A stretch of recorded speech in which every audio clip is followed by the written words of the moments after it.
10,000 people stand on the road by the sea. 1,000 people come out to the sand.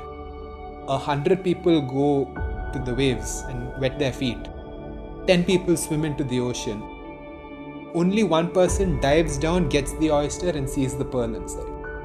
I think finally all of us want to do is make an impact on the world in some way. And the only way to be remembered is via stories.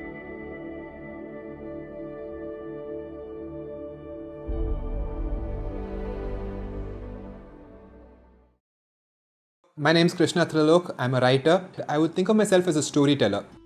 The love affair with stories, I think, started when I was really young. My grandmother, she was a fantastic storyteller. When I was around 13 or 14, I realized that I wasn't really cut out for the academic world.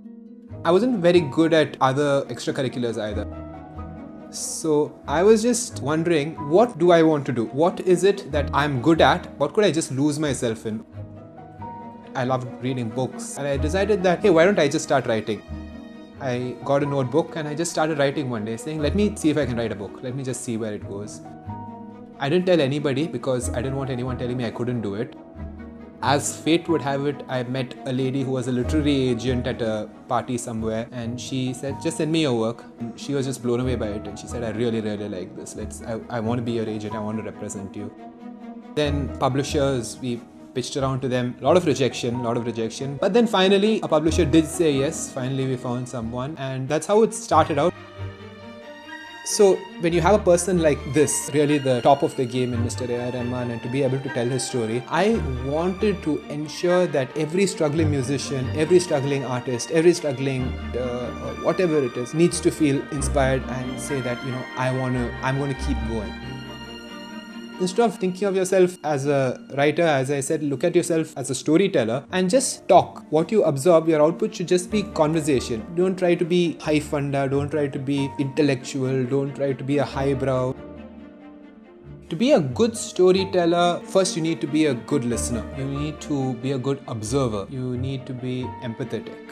Actually, your writing ability comes second. As far as education for writing exclusively is concerned, I would say the best education would be reading and the second best would be watching movies. Watch it with the eye of a writer. Watch it to see how the plot is moving and how they're doing what they do. Start writing after you've written maybe a few short stories and you're sure about your ability to start and finish a story and your language is sound and all of that. Then you can maybe go into a writing school somewhere because then it becomes about refining what you already know. It can take a good or a competent person and take them up to the next level. It can help you. It cannot make you. So I would highly recommend an agent, especially when you're a beginner. And please prepare a synopsis. That's the first step. It could be, even if you're going directly to a publisher, the first thing you need in place is your synopsis. And send them a couple of chapters so that they know that you can write.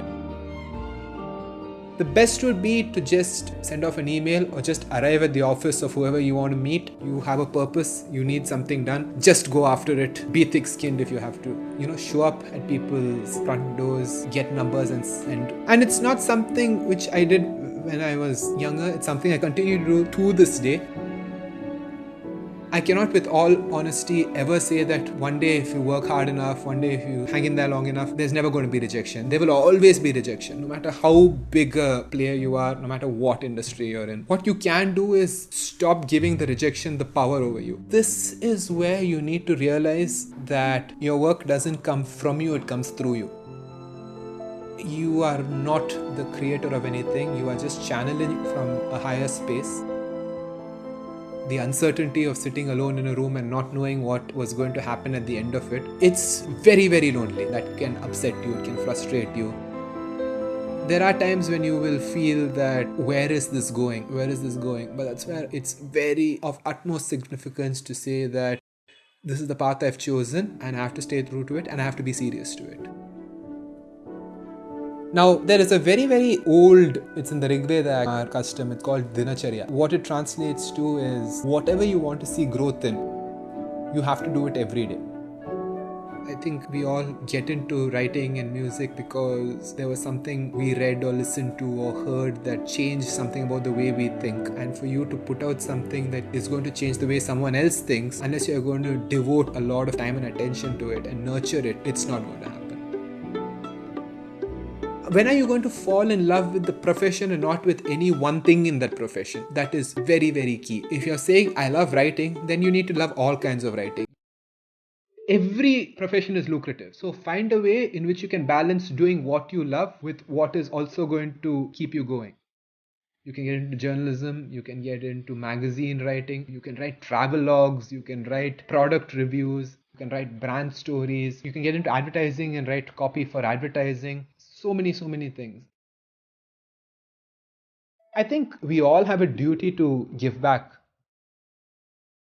You need to be able to make sure that you have impacted, touched someone's day, someone's world, someone's life, and made it slightly better, and maybe even inspire them to do the same. And when that actually happens, and when you feel like someone has been touched by your work in any way, that is the ultimate happiness. When you find peace in something that you are doing, trust me, somehow things fall into place. Bhagavad Gita, if you read it, it's called Karma Yoga. When you become numb to everything that's going around, going on around you, and you just become one with whatever you're doing. For me, that is writing because it let me just drop everything to do with the real world. And it let me be other people, it let me see other worlds. And if you can get that level of immersion in anything at all, that is magic. Finding your purpose is really difficult step, but I don't mean to put you off, but it's only step one. People will ignore you, then people will reject you, then people will finally accept you, then you go back to square one and start all over again.